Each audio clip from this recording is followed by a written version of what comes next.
What's up, YouTube? It's John with John's Motorcycles, and today we got a new video for you.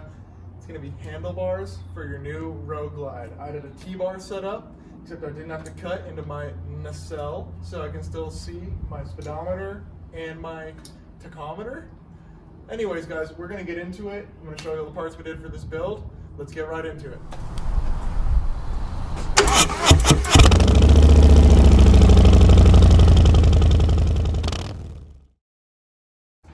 Alright guys, so there's a bunch of different options that you can go with when you go for your Road Glide bars. I wanted to go for a quasi-performance setup. So I went with the Bungking RISERS. These are 10 inches with some Lucky Dave's bars paired with them. These are 3.5 inch wide and I want 3.5 inch rise, and I want to say a 2-inch pullback, and they're 29.5 inches wide. So it's going to feel like a dirt bike when you're on it. And I went with a straight riser, and I went with this shape because I can still see my speedometer and my tachometer like I said before, and I still have full use of my ignition switch and fork lock. I just like keeping the OEM setup just in case I ever want to sell the bike. As many of you know, if you want to do a T-bar setup on most Road Glides, you have to get a pullback plate and you drill through your nacelle right here. Number one, if somebody wants to buy your bike and they don't want T-bars, you're going to have to throw away this nacelle, or they're going to have to. It just takes away value from the bike. And number two, you lose functionality of your fork lock.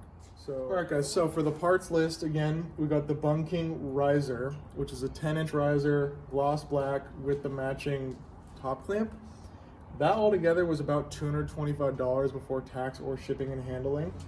Under the nacelle that you can't see, I got new riser bushings because when you go for a taller bar, you don't want as much play in the riser.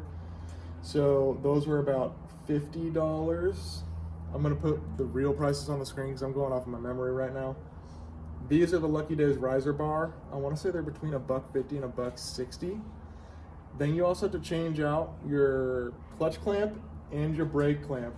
And these are $8 a piece at the Harley Davidson dealer. And then I got the waffle grips from VansCult. Those guys are just 20 bucks. So all in all, doing this yourself, it cost me about $500 to $600 after shipping and tax. So it's cheaper than if you were to do like a Kraus setup or like a Raptor pullback plate, or if you're going to do thrash and supply, because again, you have to buy the plate that goes under the nacelle that pulls everything back, and you have to drill through it. You have to get the risers, and then you're going to block both your speedometer, your tachometer, and that's just not a style I wanted to go with. I wanted to be able to see how fast I was going, and I wanted to be able to see what my RPMs were at. So again, I think this is a great setup. It's definitely on the cheaper side for a T-bar on a Road Glide, and you get to maintain all the stock functionality. All right, YouTube, so I actually brought both bikes out here so you guys can kind of get a side-by-side view of what a straight riser bar looks like versus a pullback riser bar. I've got another video that I'll link in the comments or link in the description box down below. And that's a whole video about why you choose pullback versus a straight bar and how tall you should go. It goes really good into depth, so I'm not going to go that deep into it right now. But I wanted to give you guys a side profile about where my arms are. I'm about 6'2", and the bend, and I want to show you guys that your arms aren't going to be totally straight out when you have a straight bar, especially when you're at my height.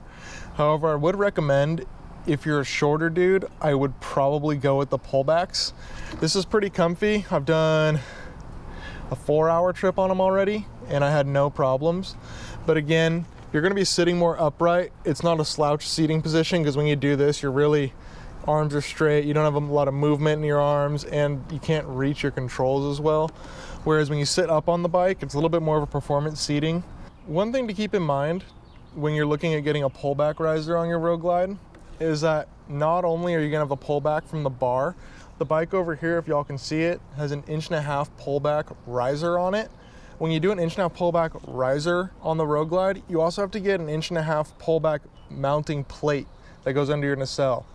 So your bars are already going to be offset from your triple tree 1.5 inches back, and then you add another 1.5-inch pullback, so you got 3 inches of pullback total. So if this is a total straight bar, my hands are going to be 3 inches further back, so I'd probably be right about here. If you look at my elbows, they're really bent, and it might be a little bit more relaxed. You can lean back further, but for how long my arms are and how tall I am, the straight bar serves me just fine. All right, guys, thank you again for tuning in and watching another episode of John's Motorcycles. I hope you enjoyed the video. about the new handlebars on the Road Glide. Again, if you got any questions about the kind of fitment or what you think you should go as far as straight bar, pullback bar, how high you should go, I got another video that'll link down in the description below. But again, guys, thank you again. Like and subscribe if you like what you see, and I'll see you next time.